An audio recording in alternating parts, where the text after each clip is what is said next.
இது மாதிரி நடக்காது, நடக்கக்கூடாது.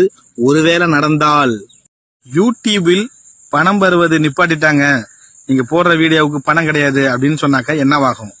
சொல்ல போற விஷயம் முழுக்க முழுக்க யூடியூபே கெதின்னு கிடக்குறாங்க பாத்தீங்களா, அவங்கள மட்டுமே சேரும்.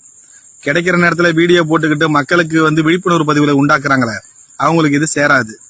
உதாரணத்துக்கு பாத்தீங்கன்னா, நான் காலையில ஏஞ்சி இந்த சோறு செஞ்சேன், அந்த சோறு செஞ்சேன், இதை கிண்டன அதை கிண்டன, இதை சாப்பிட்டோம், எல்லாரும் சந்தோஷமா இருந்தோம் அப்படின்னு வீடியோ போடுறவங்க, ஊரா சுத்திக்கிட்டு அங்க இதை வாங்கி தின்ன இதை வாங்கி தின்னு சொல்லி வீடியோ போடுறவங்க, இந்த மாதிரி ஆட்களுடைய நிலைமையெல்லாம் ரொம்ப மோசமாயிடும். அப்புறம் பாத்தீங்கன்னா, எடுத்திருக்கிற இஎம்ஐல எடுத்திருக்கிற அனைத்து பொருள்களும் திரும்ப ரிட்டர்ன் அவங்கள்ட்டயே செலுத்தப்படும்.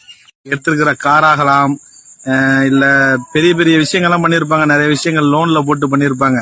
அதான் பணம் வருது, இஎம்ஐ வருது, நம்ம கட்டிக்கலாம் அப்படிங்கிற தைரியத்துல எடுத்திருப்பாங்க. அவங்களுடைய நிலைமையெல்லாம் ரொம்ப ரொம்ப ரொம்ப ரொம்ப தரம் தாழ்ந்து போயிடும். கோமாளி படத்துல ஒரு லோன்காரன் பேசணும் பார்த்தீங்களா, அந்த மாதிரி வீட்டுல அக்குள் தூக்கியே, முள்ளம் பன்றியே, முடிச்சவிக்கியே அப்படின்னு சொல்லி வீட்டுல நின்று பேசுற ஒரு நிலைமை ஏற்படக்கூடும். நல்ல விஷயம் என்னன்னு சொல்லி பாத்தீங்கன்னா, சமுதாய கருத்துக்கள், மக்களுக்கு நலன் சார்ந்த விஷயங்கள் அதிகமா நிறைய சேனல்ல போட்டுட்டு இருக்கிறாங்க. அவங்களுக்கு இன்னும் மென்மேலும் அவங்களுடைய மக்களுக்கான வளர்ச்சிக்கான வீடியோக்கள் நிறைய பதிவிறக்கம் செய்வாங்க.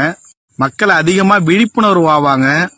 எதுக்காக கல்யாணம் பண்றாங்களோ இல்லையோ, யூடியூப் சேனல் ஆரம்பிக்கிறதுக்காகவே கல்யாணம் பண்றாங்க பாத்தீங்களா, அந்த மாதிரி எண்ணிக்கைகள் குறையும். நிறைய சோம்பேறிகளும் கோமாளிகளும் வேலைக்கு போக ஆரம்பிச்சிருவாங்க.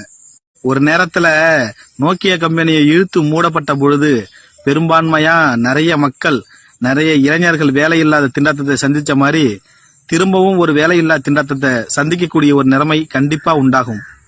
இது ஒரு எச்சரிக்கைக்கான ஒரு வீடியோவை தவிர யாரும் பெருசா எடுத்துக்க வேண்டாம். இது நடக்க போறது கிடையாது, சும்மா ஒரு கற்பனையா யோசிச்சு பாக்குறேன். பெரிய பெரிய யூடியூபர்ஸ் நிறைய பேரு யோசிப்பாங்கல்ல, அதுக்காக.